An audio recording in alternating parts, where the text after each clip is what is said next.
യുകെയിലെ traditional and iconic ഡിഷായ fish and chips ആണ് ഇന്ന് ട്രൈ ചെയ്യാൻ പോകുന്നത്. അതിനായിട്ട് വൈറ്റ് ഫിഷാണ് ഞാൻ എടുത്തിരിക്കുന്നത്. അപ്പോൾ വൈറ്റ് ഫിഷ് നമുക്ക് ഇതേപോലെ ചെറിയ പീസായിട്ടൊന്ന് കട്ട് ചെയ്തെടുക്കണം. അതിലേക്ക് ആവശ്യത്തിനുള്ള സോൾട്ടും പെപ്പർ പൗഡറും ആഡ് ചെയ്യാം. ഒരു ഹാഫ് ലെമൺ സ്ക്യൂസ് ചെയ്ത് നമുക്ക് അതിലേക്ക് ആഡ് ചെയ്യാം. ഇനി എല്ലാം കൂടി നന്നായിട്ടൊന്ന് മിക്സ് ചെയ്ത് ഫിഷിലേക്ക് തേച്ച് പിടിപ്പിക്കാം. കുറച്ച് നേരം റെസ്റ്റ് ചെയ്യാനും വെക്കാം.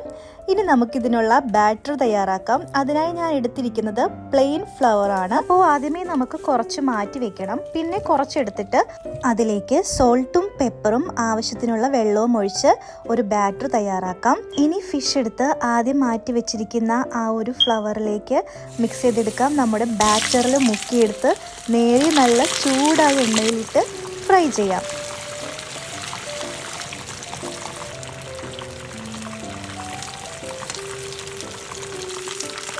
നല്ല ഗോൾഡൻ കളറാകുന്നത് വരെ ഈ ഫിഷ് ഫ്രൈ ചെയ്തെടുക്കണം. ഫിഷൊക്കെ നന്നായിട്ട് ഫ്രൈ ആയി വന്നിട്ടുണ്ട്. നമുക്കതൊരു പാത്രത്തിലേക്ക് മാറ്റാം. Next one chips. അതിനായിട്ട് പൊട്ടറ്റോ ഇതേപോലെ കട്ട് ചെയ്ത് അതിലേക്ക് കോൺഫ്ലവർ ആഡ് ചെയ്ത് നന്നായിട്ട് മിക്സ് ചെയ്തെടുക്കാം. നല്ല തിളച്ച എണ്ണയിലേക്ക് പൊട്ടറ്റോസ് ഇട്ട് കൊടുക്കാം. അങ്ങനെ ഇതും ഗോൾഡൻ കളർ ആകുന്നത് വരെയും നമുക്ക് വെയിറ്റ് ചെയ്യാം. അപ്പോൾ നമ്മുടെ ചിപ്സ് നല്ല അടിപൊളിയായിട്ട് ഫ്രൈ ആയി വന്നിട്ടുണ്ട്.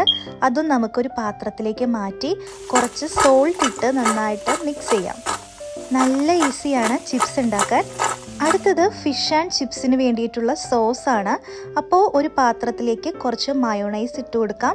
അതിലേക്ക് ചെറുതായി കട്ട് ചെയ്ത ഒണിയനും കുറച്ച് മല്ലിയിലയും കുറച്ച് ലെമൺ ജ്യൂസും കൂടി ആഡ് ചെയ്ത് നന്നായി മിക്സ് ചെയ്തെടുക്കാം. അപ്പോൾ സോസും റെഡിയായി. ഇനി it's time to taste.